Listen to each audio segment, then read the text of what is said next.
I really commend you for all your work that you did.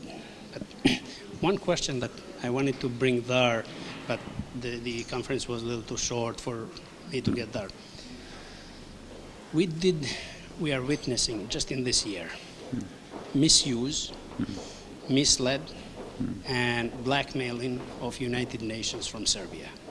One would agree, and you would agree most likely. January 14, famous on a negative way answered and misuse of Secretary General from the Presidential General Assembly, Jeremic. Then blackmailing of UN from the President of Serbia, that he would make Jeremic to withdraw from this if UN agrees to let convicted Serbian nationals for crimes against humanity to serve in Serbia. And this today, he misled all of you, and we saw something totally different. Why is this happening? Why you, member states, are allowing something like this? Well, for me, certainly, I agree that the President of the General Assembly seems to be misusing his office and misusing his powers. But I do not know to what extent, as you have now noted, the Serbian president or the Serbian government is involved. This is something I cannot comment on simply because I don't know. But certainly in terms of what the President of the General Assembly has been doing, and I have been here now since 1996, I have worked with many, many presidents of the General Assembly.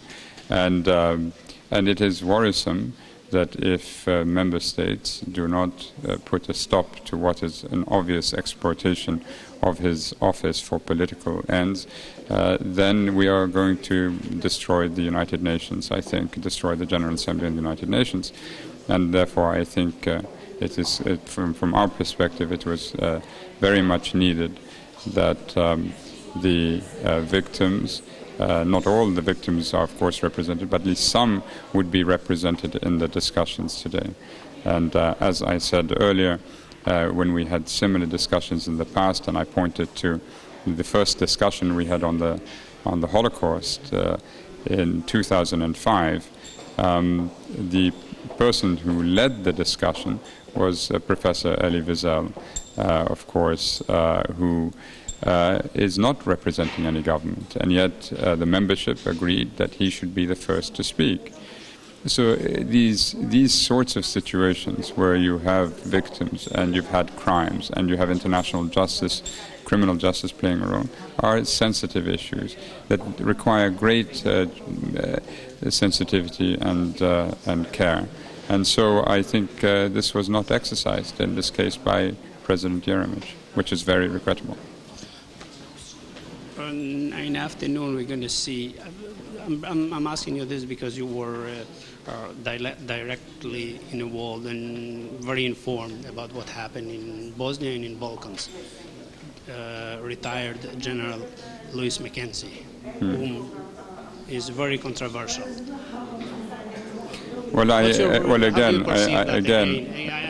I said, you know, we had a list of people that we thought would be very credible.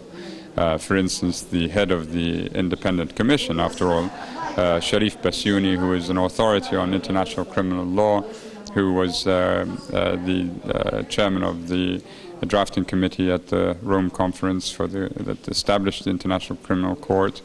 We put him on the list, and we were hoping that someone like him would be invited, and clearly someone like General Mackenzie would not have been on our list. I'll answer it like that. Are we learning any lesson from this? UN, world, is learning anything? Well, I think the statement by the Secretary General was very clear, and it was really quite strong in defense of the international tribunals and the ICC, and I think I take comfort in that, and I think many delegations also feel likewise. Ambassador and Your Highness, thank you very much. Thank you so much. Thank you.